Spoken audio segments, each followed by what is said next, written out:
প্রধানমন্ত্রী আবাস যোজনা, এই যে 3 লক্ষ মানুষ যে ঘর পাই এই টাইমে সাংগঠনিক সম্মেলন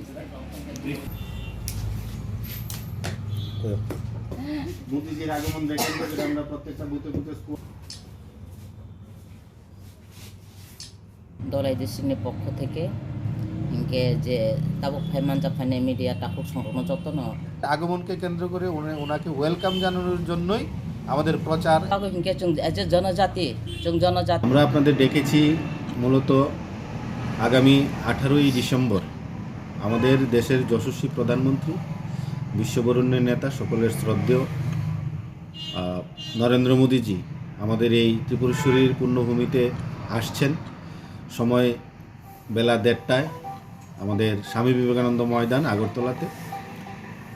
ওনার এই টোর প্রোগ্রামকে কেন্দ্র করেই আপনাদেরকে ডাকা।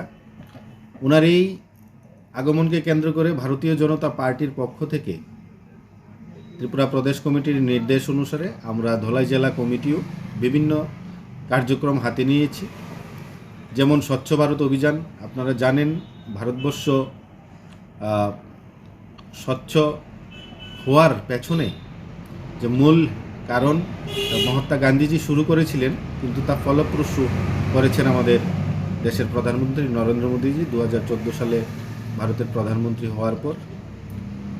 সেই থেকে আমরা বিভিন্ন কার্যক্রম আমাদের দলের প্রাক্তন বরিষ্ঠ নেতৃত্বদের জন্মদিন হোক কিংবা মৃত্যুদিন বা অন্যান্য যে কোনো অনুষ্ঠানের আগে আমরা স্বচ্ছ ভারত অভিযান করি। অনুরূপভাবে এইবারও নরেন্দ্র মোদী আসার আগে আমাদের যে 2-3 দিন সময় রয়েছে প্রদেশ কমিটির নির্দেশ অনুসারে আমরা প্রত্যেকটি বুথে বুথে সেই স্বচ্ছ ভারত অভিযান করার প্রয়াস নিয়েছি। অনেক বুথে হচ্ছে, আগামী দিন অনেক বুথে হবে।